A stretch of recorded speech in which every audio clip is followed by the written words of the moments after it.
like a Polaroid love 사랑초스러운 그 감정 근데 내 가슴이 뛰어 when I 이래 나 Abu Ali Al-Husain Ibnu Abdullah Ibnu Sina atau yang dikenal di dunia barat sebagai Avicenna dan julukannya adalah Al-Ra'as atau puncak gunung pengetahuan.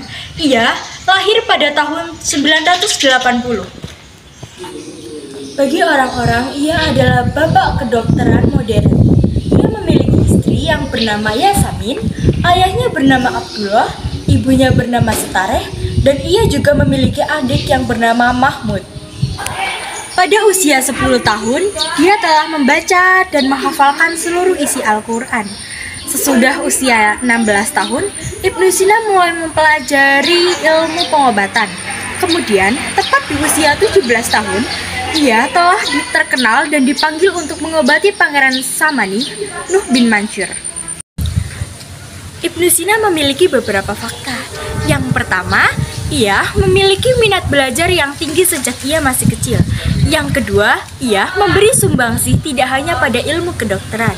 Yang ketiga, ia menyembuhkan penyakit Raja Bukhara saat usia 18 tahun. Yang keempat, ia mendapatkan gelar di bidang filsafat. Dan yang kelima, ia juga menciptakan karya yang berkontribusi besar di bidang kedokteran. Jumlah karya yang ditulis Ibnu Sina diperkirakan antara 100 sampai 200 buah judul. Kualitas karyanya yang begitu luar biasa dan keterlibatannya dalam praktik kedokteran, mengajar, dan politik menunjukkan tingkat kemampuan yang luar biasa. Beberapa karyanya yang sangat terkenal yaitu yang pertama, Qanun fi Tibb atau Canon of Medicine yang artinya aturan pengobatan. Yang kedua, Asy-Syifah yang terdiri dari 18 jilid berisi tentang berbagai macam ilmu pengetahuan. Dan yang terakhir adalah An-Najat Matik Al-Masyrikin atau Logika Timur. Dua karya Ibnu Sina yang paling berpengaruh adalah Kitab Al-Syifa dan Al-Qanun fi Tibb. Al-Qanun fi Tibb disebut sebagai buku kedokteran eksperimental yang paling penting dalam sejarah.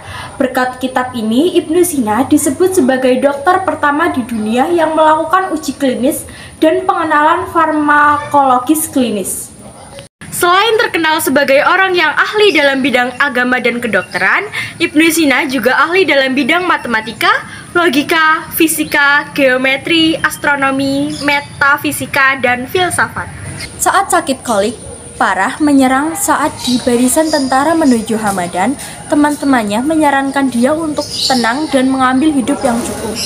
Tetapi dia menolak, bagaimanapun menyatakan bahwa saya memilih umur pendek tapi penuh makna dan karya daripada umur panjang yang hampa. Sehingga ia wafat pada bulan Juni 1037 pada usia 58 tahun di bulan Ramadan dan dimakamkan di Hamadan, Iran.